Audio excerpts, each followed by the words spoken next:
head of UC Health says the surge of local cases is putting hospitals, quote, on the verge. David Winter is live with what that means to medical personnel and patients. David. Yeah, Paula, it affects all of us really, because when hospitals fill up, politicians and health commissioners, they impose restrictions. But I'll tell you, they are filling up right now. And hospitals, they have traditionally not told us exact numbers. They've just said in the past things like we're getting full, or things are looking okay for now. But when I heard that the head of UC Health was going to be available for questions at the Hamilton County briefing, I was all over it, so I could ask why. Why is it that UC and other hospitals in the region will not talk about specific numbers so the people in this area know exactly where we stand? You know, we look at the occupancy on a regular basis. I don't know if we've, and it's obviously very fluid, you know, so that last week we were at 95%. Today we're at 86% because of the discharges. 95% last week. It's a striking number. Dr. Lofgren told me as a pressure valve, all the hospitals in the area coordinate to share space.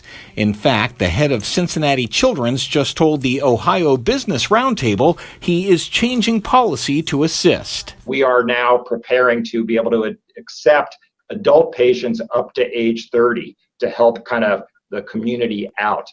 And so it really is the time now for all of us to come together to ensure that there are the beds and equipment, but especially the staff.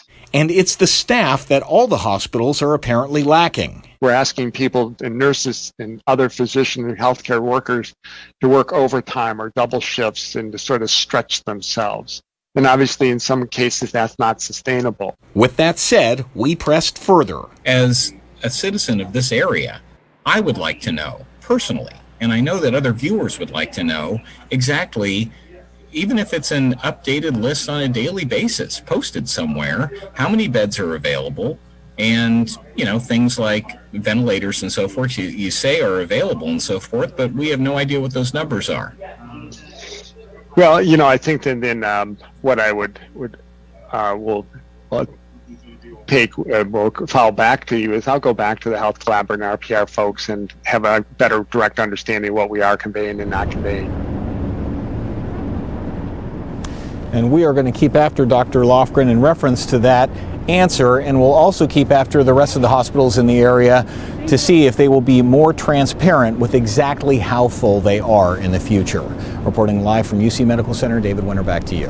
Thank you, David. Hamilton County's health commissioner says the number of new cases in the county has stabilized, but is still very high, about 4,000 new cases a week for the past 4 weeks.